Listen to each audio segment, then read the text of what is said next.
In the heart of Margao city, there is this lovely old house. It is not only home to humans, but various other wonderful creatures like squirrels, mountain lizards, birds, and a few non-venomous snakes. One fine day, this lovely empathetic family saw a snake in their storeroom and thought it was the Russell Viper. When I reached the spot from the signs around, I realized that the snake does not just visit, but lives in this space. However, by the time I reached there, the snake had slipped into one of the many holes, and all I found was its freshly shed skin. Its molt. This skin was definitely of a massive female Russell Viper. It did not have the regular patterns of a Russell Viper, and maybe she was even gravid. It was definitely a unique, interesting snake. Since we were not very sure where she was hiding, we placed a camera to track her movements. And then we finally saw her. She was trying to climb up a step and fell off it.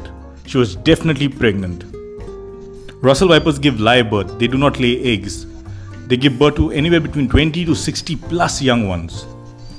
And this was a gorgeous Russell Viper with very unique markings, a stripe running along the entire length of the body, unlike the regular oval shaped markings that Russell Vipers have. This seems to be a very rare and uncommon morph. It would be quite interesting to know what the offspring of this Russell Viper would look like. And by the way, we weren't the only ones looking for this Russell Viper. There was a mongoose willing to risk its life for this meal. Eventually, the Russell Viper did come out to sunbask and was noticed by the inhabitants, who immediately called the forest department. We rushed there and rescued the people from this possibly dangerous situation. What a stunning Russell Viper.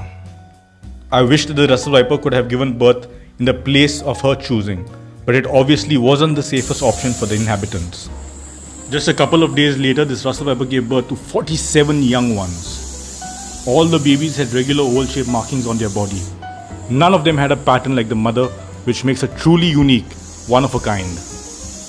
Finally, it was time to release all of them back into the wild where they belonged. Even though they are very young, they have venom potent enough to kill their prey like worms, insects, small frogs, lizards, etc.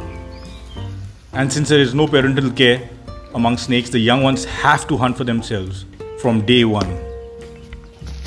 We do not need to worry about these venomous snakes overpopulating this area. Maybe just a couple of them will make it to adulthood. The rest will be prey for a number of predators like frogs, mongoose, monitor lizard, birds, and even other snakes. Now that all the young ones have blended into the wild with their amazing camouflage, it's time to release the mother.